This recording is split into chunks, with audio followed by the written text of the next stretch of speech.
तो हेलो दोस्तों, स्वागत है आपका हमारे यूट्यूब चैनल में। आज के वीडियो में हम लोग देखने वाले हैं हिंदी के इम्पोर्टेंट क्वेश्चन के।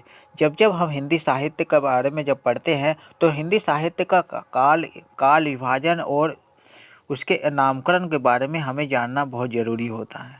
ठीक है। हिंदी साहित्य का अध्ययन से पहले उसका काल विभाजन कैसे हुआ था और उसके बाद काल विभाजन में उसमें नामकरण भी कैसे हुआ, उसके बारे में हमें पता करना होता है। और इससे रिलेटेड क्वेश्चन आपके एग्जाम में ज़रूर ही आते हैं। ठीक है। तो चलिए इस क्वेश्चन का आंसर को हम लोग ढूंढते हैं इस वीडियो में। तो देखते हैं। हिंदी साहित्य का काल विभाजन और नामकरण कई इतिहासकारों ने अपने अपने तरीके से किया है, जो कि निम्नलिखित है। यानी कि हिंदी साहित्य का जो काल विभाजन करने वाले हैं वो भी जो बड़े बड़े जो हिंदी के साहित्य के लेखक रहे हैं, अलग अलग लोगों ने अपने अपनी तरीके से व्याख्या कर दिए हैं। तो देखते हैं कि पहला व्याख्या किसने किया है। तो पहला व्याख्या करने वाले कौन है, तो है जॉर्ज गियर्सन का काल विभाजन। जॉर्ज गियर्सन ने हिंदी साहित्य का काल विभाजन को किस तरह से किया है उसको हम देखते हैं। देखिए, गियर्सन ने हिंदी साहित्य का काल विभाजन केवल साहित्यिक प्रवृत्ति के आधार पर किया है। ठीक है। अगर काल का विभाजन किया है कि कौन से काल में किस टाइप का साहित्य आए थे, तो उनका विभाजन करने का तरीका ये रहा कि साहित्यिक प्रवृत्ति रहा। लेकिन कालखंडों के नामकरण हेतु उन्होंने अनेक आधारों का सहारा लिया।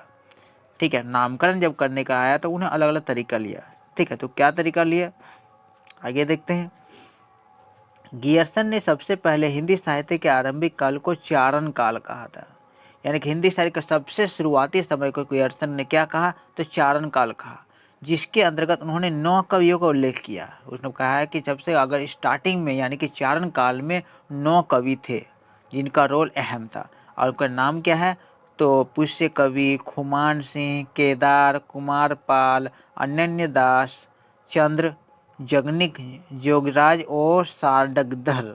ये सारे 9 नाम हैं जिन कवियों का उल्लेख इसने किया है। ठीक है। दूसरा जो नामकरण और वर्गीकरण करने वाले रहे हैं वो है आचार्य हजारी प्रसाद द्विवेदी। तो आचार्य हजारी प्रसाद द्विवेदी ने अपने ग्रंथ जो है हिंदी साहित्य उद्भव और विकास में हिंदी साहित्य के इतिहास का काल विभाजन इस प्रकार किया है। तो हजारी प्रसाद द्विवेदी जो है हिंदी साहित्य का काल विभाजन को करते किस तरह से हैं, तो इस तरह से करते हैं। देखिए, उन्होंने नामकरण क्या दिया कि आदि काल नाम रखा 1000 ईस्वी से 1400 ईस्वी के बीच के समय को। 1000 ईस्वी से 1400 ईस्वी के बीच के समय को उसने नाम दिया क्या, तो उसने नाम दिया आदिकाल। इसके बाद उसने 1400 से 1700 ईस्वी के बीच के समय को पूर्व मध्यकाल नाम रखा। फिर आगे 1700 ईस्वी से लेकर 1900 ईस्वी तक के समय को उसने उत्तर मध्यकाल नाम दिया। ठीक है। 1900 के बाद 1900 से लेकर वर्तमान समय तक यानी कि अब तक का जो काल है उन्होंने नाम दिया क्या, आधुनिक काल। यानी कि समय के साथ साथ उसका नामकरण को इस तरह से हजारी प्रसाद द्विवेदी ने दिया। ठीक है। आगे हजारी प्रसाद द्विवेदी लिखते हैं कि आचार्य हजारी प्रसाद द्विवेदी द्वारा दिए गए काल विभाजन की मुख्य विशेषता यह है कि उन्होंने पूरे शताब्दी को काल विभाजन का आधार माना। पूरे शताब्दी को, शताब्दी मैंने शतक है ना, यहाँ तो देखिए पूरा पड़ा है 1700 से 1900, 1900 से अभी का समय, तो यानी कि शताब्दी का समय लिया है। 100 साल का जो समय है उन्होंने लिया है और पूरा आधार 100 साल के आधार पर उन्होंने किया है। ठीक है। आगे देखते हैं कि डॉक्टर राम कुमार वर्मा का काल विभाजन है। इनका काल विभाजन कैसा था, तो डॉक्टर राम कुमार वर्मा ने अपने इतिहास ग्रंथ हिंदी साहित्य का आलोचनात्मक इतिहास में निम्न प्रकार से काल विभाजन किया। इन्होंने जो है डॉक्टर राम कुमार वर्मा ने अपनी किताब में हिंदी साहित्य को निम्न तरीके से वर्गीकरण किया है। तो वो कैसे किया है, तो देखिए, इनके अनुसार 700 से लेके 1000 ईस्वी तक उन्होंने नाम क्या रखा, तो सांधी काल। फिर 1000 से लेके 1375 ईस्वी तक के बीच के समय को उन्होंने नाम क्या रखा, तो उन्होंने नाम रखा क्या था, चारण काल।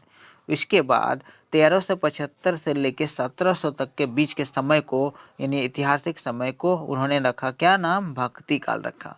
उसके बाद 1700 से लेकर 1900 तक के बीच के समय को उन्होंने रीति काल नाम रखा। इसके बाद आया 1900 से लेकर वर्तमान समय तक को उन्होंने नाम क्या रखा, तो उन्होंने नाम रखा आधुनिक काल। ठीक है, तो अपने किताब में उन्होंने हिंदी साहित्य के काल विभाजन इस टाइप से किया है। उसके बाद नाम आता है डॉक्टर गणपति चंद्रगुप्त का काल विभाजन। तो उनका काल विभाजन किस तरह से था, तो ये देखिए, पहले तो उन्होंने 1184 से लेकर 1350 तक का नाम के समय को उन्होंने नाम क्या रखा, तो प्रारंभिक काल इस समय को रखा। उसके बाद उसने नाम रखा मध्यकाल। तो मध्यकाल में वो उस तरह का नाम किस तरह से किया, तो देखिए 2 तरह से किया। इसमें था पूर्व मध्यकाल, जो कि इसको समय क्या था 1350 से लेकर 1500 तक के। दूसरा नाम क्या है कि उत्तर मध्यकाल, जो कि 1500 से लेकर 1857 तक के बीच के समय को उसने नामकरण दिया। उसके बाद आता है आधुनिक काल। उन्होंने आधुनिक काल कब से कब तक कहा, तो 1857 से लेकर 1965 तक के बीच के समय को उन्होंने नाम क्या रखा, आधुनिक काल नाम रखा। ठीक है, तो डॉक्टर गणपति चंद्र गुप्त ने हिंदी साहित्य के काल विभाजन एवं नामकरण करने में वैज्ञानिक तरीका अपनाया। ठीक है, वैज्ञानिक तरीका अपनाया। ये तो गलत लिखा गया, किंतु अनेक इतिहासकारों द्वारा उन्हें इसे भी तर्क संगत नहीं माना गया। जो डॉक्टर गणपति चंद्र गुप्त ने वैज्ञानिक तरीकों से काल विभाजन किया, तो कई इतिहासकार जो है उनके वर्गीकरण को नहीं मानते हैं, उन्हें तर्कसंगत नहीं मानते हैं। उम्मीद है आपको इस क्वेश्चन का आंसर इस वीडियो में मिल गया है। अगर मिल गया है तो आप लोग वीडियो को शेयर कर सकते हैं दोस्तों में, और लाइक और सब्सक्राइब भी कर सकते हैं। अगर आप लोग को किसी टॉपिक पर वीडियो चाहिए तो आप लोग कमेंट करके मुझे बता सकते हैं। तब तक मिलते हैं हम लोग नेक्स्ट वीडियो में एक नए टॉपिक को लेकर।